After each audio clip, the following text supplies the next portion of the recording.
This time, it's water. But what's next? Gasoline? Acid? What will it take for radical left-wing politicians to abandon their hostile, anti-police rhetoric towards law enforcement? This detestable anti-police narrative has created a divisive climate, an us versus them mentality. This cannot stand. We must send a strong message that such acts will not be tolerated. We must end this cruel and infectious behavior before it escalates to a life-threatening attack. We will not wait until these attacks spread like wildfire against the law enforcement community. That is why I proudly introduced legislation supported and promoted by the New York City PBA and all of our police unions that stand with me from across this great city and Long Island. This legislation will criminalize this despicable behavior. This bill would make it a felony to throw or spray water or any other substance on an on-duty police or peace officer. Now, there are some that may call this penalty harsh. But if you ask us, the only thing that's harsh is the blatant pattern of disrespect towards police that has been cultivated and encouraged by radical left-wing politicians who have forgotten the very purpose of elected office they hold is to promote change for the better, not worse. What's harsh is the fact that the leader of this great city has routinely used his platform and now the national stage to burn rather than build bridges between the community and law enforcement. This is disgraceful. And now I speak to you directly, Mayor Bill de Blasio. I challenge you tonight to use your national platform at the Democratic presidential debate to unequivocally condemn these attacks and proclaim your full support and respect for the sacrifice of our officers, the sacrifice they make each day in the city, across the state, and our nation's borders to keep our families safe, to keep your family safe. Talk is cheap, actions speak louder than words. The men and women in blue are people in our neighborhoods. They are our softball coaches, they are our music instructors, they are middle-class moms and dads simply trying to provide for their families and keep their communities safe. Let us not forget that these officers took a sacred oath to serve and protect complete strangers in the name of courtesy, professionalism, and respect. We are here because we believe it is time that we return to a society that is built on and respects the fundamental principles of right versus wrong. Together, we will do just that. Thank you. Now at this time, I'd like to introduce New York State Assemblyman Mike Riley. Assemblyman. Thank you, Assemblyman LaPetrie. Thank you, my fellow colleagues and my brothers and sisters in law enforcement. I stand before you today as a former member of the NYPD and now a representative in the state legislature. I served in that uniform. I was a police officer, I was a sergeant, and I was a lieutenant. And I can tell you without a doubt, these men and women in uniform who step out there to protect our cities do it because they care. I understand the burden that lays upon their shoulders each time they strap on that vest, each time they put on that gun belt, and they proudly pin that shield to their shirt. It's uncalled for, this behavior that actually demoralizes our communities. And what Assemblyman LaPetrie said, the rhetoric coming out of members who sit in the room right behind us and from the mayor's office. They all talk about due process when it's convenient for them, when it's a punchline.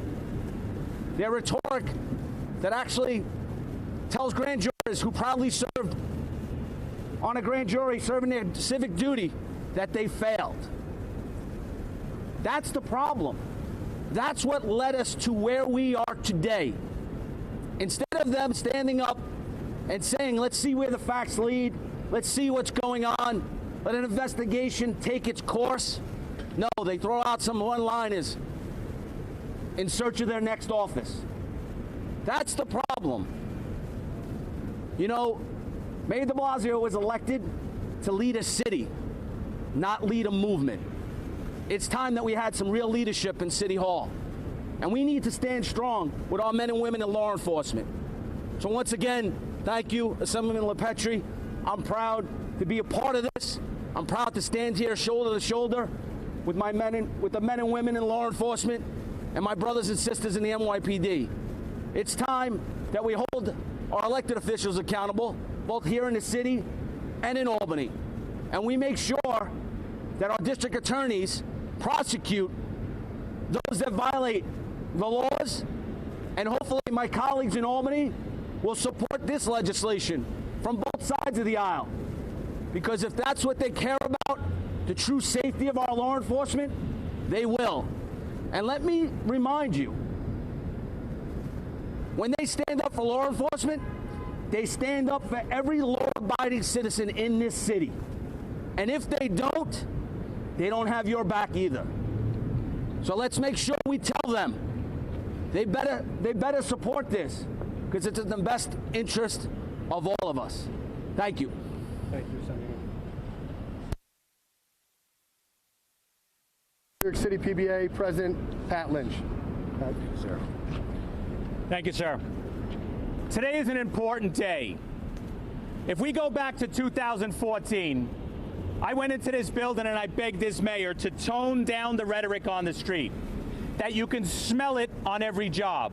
You can feel it from the folks that you're dealing with, that the street is uneasy and the street is turning against New York City police officers, and we begged that the temperature be brought down. They didn't heed our warning, and 2 New York City police officers were killed. Police Officer Ramos and Lou. And the city put their head down in sadness and said this can't happen again. Well, we feel that same temperature on the street, and we're seeing it like we did in 2014. If mopes will dump water over the head of New York City police officers, they'll do it to everyone. Remember, these police officers were called to that scene because citizens of this city were being harassed. And because they did not have the support of City Hall, they didn't know which way to turn, that if they grab someone and it doesn't go well, that they'll end up blamed and their lives and their livelihood will be in jeopardy. So we here once again to say to City Hall, both sides of City Hall, tone down that rhetoric. In the New York City Police Department, when we take on a mission, we put a program together. We have a meeting to strategize before the operation. We have a meeting after to say what was right and what was wrong. Well, the City Council and City Hall, the mayor, need to sit down and say what went wrong with the legislation and the things that we're saying, because it's obvious it's wrong. We all feel it. You all report it on the street. There's an uneasy feeling. Crime is creeping up.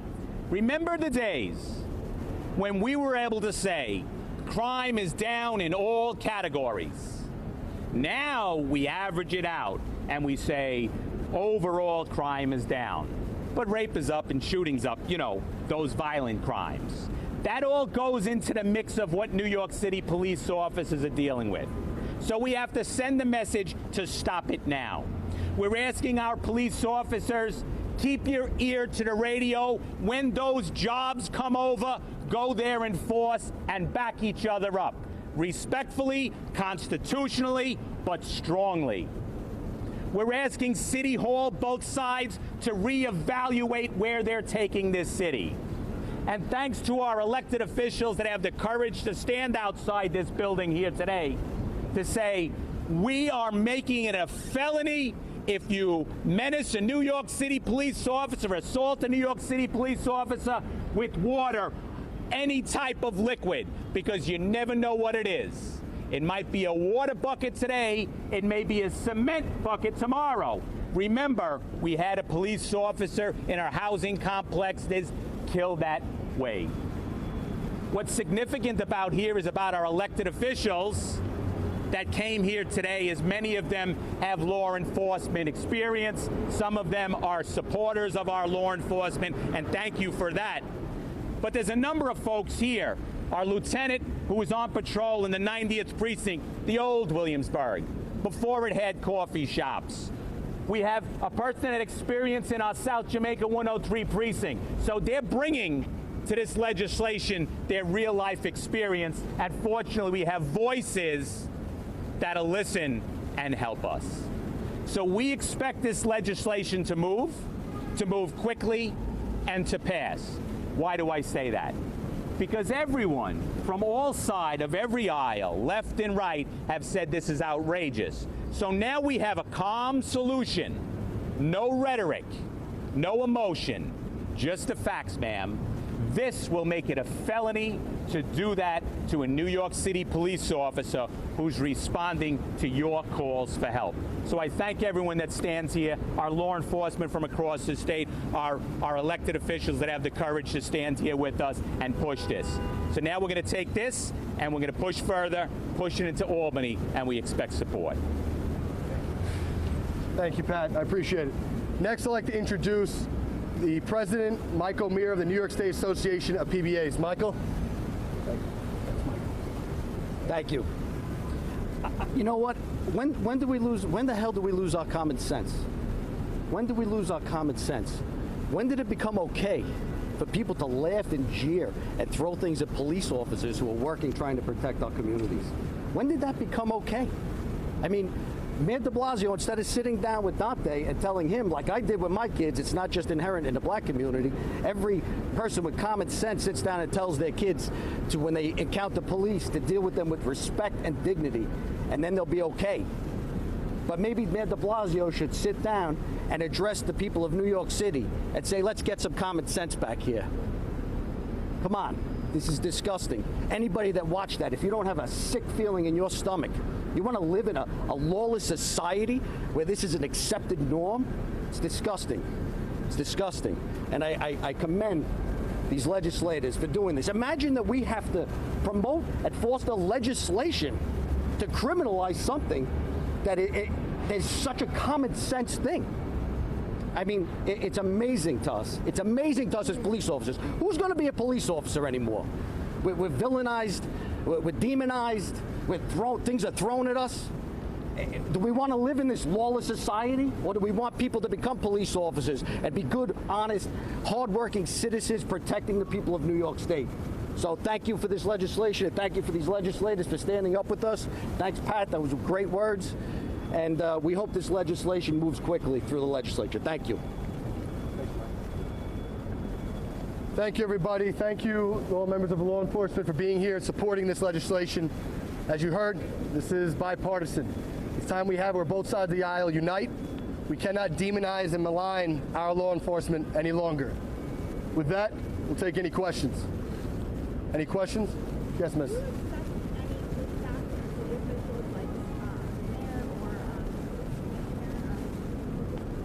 Well, I would hope not. If you were supportive of the law enforcement community, then you'd be supportive of this legislation. Yes, miss. You want to take a step up? 4 years in prison with $1,000 with water. Why isn't a criminal nuisance charge enough? Why? Because unfortunately in Albany, they embolden those who want to break the law with their recent criminal justice reforms. Think about it, a Class E felony is an automatic desk appearance ticket now. We can't even hold them. The ironic part about that, and I debated this bill on the floor, they actually outlawed the 3D firearms.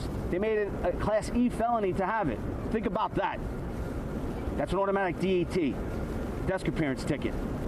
Somebody with a 3D undetectable firearm is probably up to really some bad stuff. But we can't notify Joint Terrorism Task Force to get there in time because we got to make sure we give them a DAT or our police officers are going to be held accountable for holding them too long. That's the problem. And I do justify this because there has to be strict adherence to the law because, like President Lynch said, today it's water. Tomorrow, it's lie. And we have had lie thrown in officers' eyes, and they've gone blind. So that's why it has to be stern, and we also have to make sure that our district attorneys prosecute it, not like they do with assault 2 felonies on police officers. I've been the victim of an assault as a police officer, and every one of those cases dropped to a misdemeanor. So it starts with all law enforcement. If we don't hold them accountable, those that hurt our police officers, then how do we hold them accountable to protect our citizens? That's why it has to be stern. Just to build on that as well, Senator Riley alluded to it, because the new changes in the law, this specific legislation will be an exception, so they'll allow our law enforcement to arrest for such crimes. They will not be issuing a ticket, but they will be arrested and taken back to the precincts to be processed for such crimes. I'm sorry, can you speak up?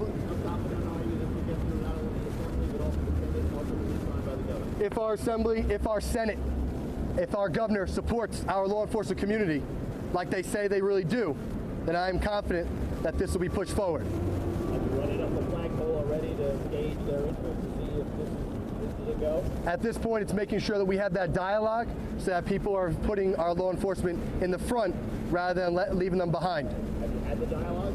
At this moment, I'm waiting to speak with the governor's office and others. Is there any other legislation like this in the country? Any other legislation like this in the country?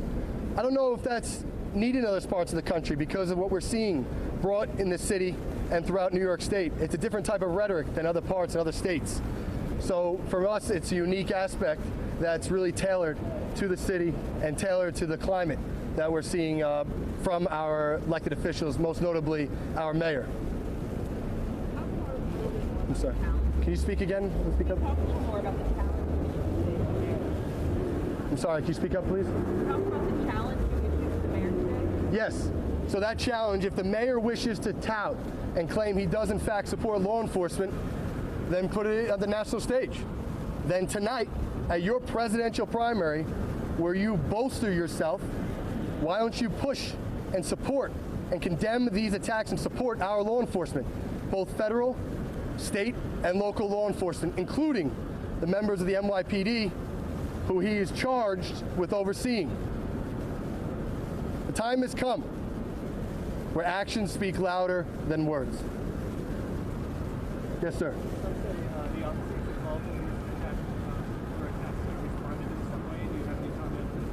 Yeah, well, Sure. you know, we have to look at this issue as a whole picture. What we see the city right now is taking piece by piece, whether it's legislation or incidents, and looking at them as if they're isolated. We have to broaden our scope to look at all the laws that have been passed, the training we're getting, and the attitude and instructions we're getting not only from City Hall, from Police Plaza. The message here is not to be aggressive. Now, if we're dealing with an ordinary citizen that's having a problem, absolutely. There is no need for aggression. When you're dealing with a mope trying to dump water over your head, or worse, you have to go in seriously and give that message. We cannot look at it as an isolated situation. So it's easy to take this legislation and say, well, why would we do that? Let's look at all the other pieces of legislation that have passed that soften the police department to a point where we're not effective on the street. They're asking police officers just to walk away and take it. Well, I'm a kid from Queens. In your neighborhood, would you just walk away and take it when someone dumped a bucket of water on your head? Or would you call the police? So now you call the police. Should we just walk away and take it? If the politicians that say it's okay, that say we shouldn't have this legislation, had a bucket of water dumped over their head, what would they do? I have the answer. They would call their connections, they'd call the brass in the NYPD. And you know what they'd get? They'd get a response. They'd expect a response. Well, the kids from Queens, the cops in all our boroughs, we expect a response too. Common sense says you don't dump a bucket of anything on a police officer responding to an emergency call. And I say this, How dare you expect New York City police officers to accept what you won't accept? We're out there doing a job. We do it well. We are the most restrained police department in the country. That's not just a throwaway line, that's a fact. We know how to do our job. So we need to have a dialogue. Remember, a dialogue goes both directions. Both directions. We're the most restrained. We're the best trained. We know how to do our job. We know the street. So let's start the dialogue. And the dialogue should be, officer, is this okay? Absolutely not. Because if you go to the scene from a position of weakness, it only escalates. If you go to the scene from a position of strength, with backing from City Hall, backing from the law, backing from the community, the job will get done.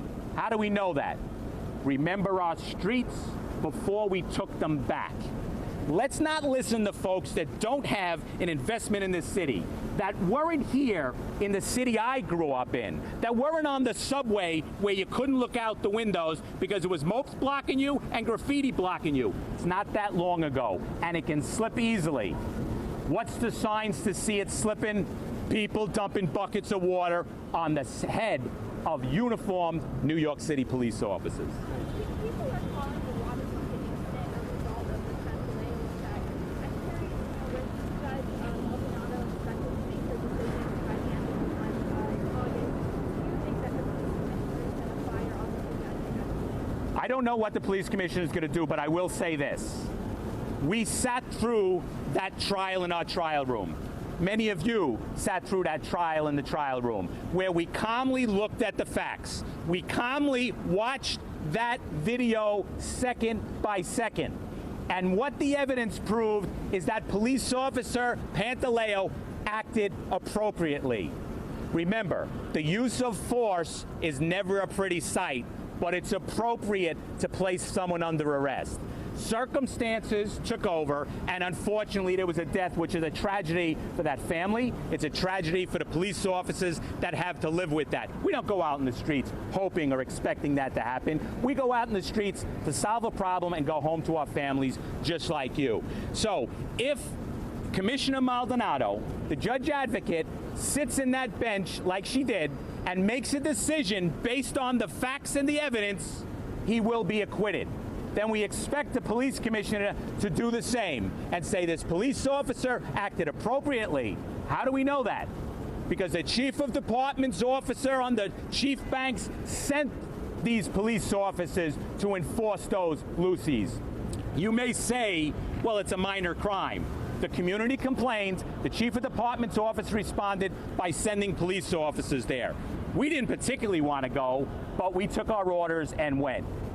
He resisted arrest, and a tragedy happened. So after sitting through that trial, as many of you did, and listening to that evidence, and calmly watching that video, there's only one result can come out of it. An acquittal by the judge advocate, and then Commissioner O'Neill should allow this police officer to go on with his career. Pat, can I get a question on the opposite side of this? There's a video that came out the other day of the police officer. Well, we have been watching as lawmakers announce legislation that makes it a felony to attack police officers with water or other substances. Assemblyman Mike LaPetrie from Long Island and Assemblyman Michael Riley from Staten Island introduced the bill. Under the legislation, the charge of such an attack would be punishable by up to 4 years in prison. This comes after multiple incidents of police officers being sprayed with water, even as recently as last week. Lawmakers say that they want to put a stop to the attacks before they become even more violent.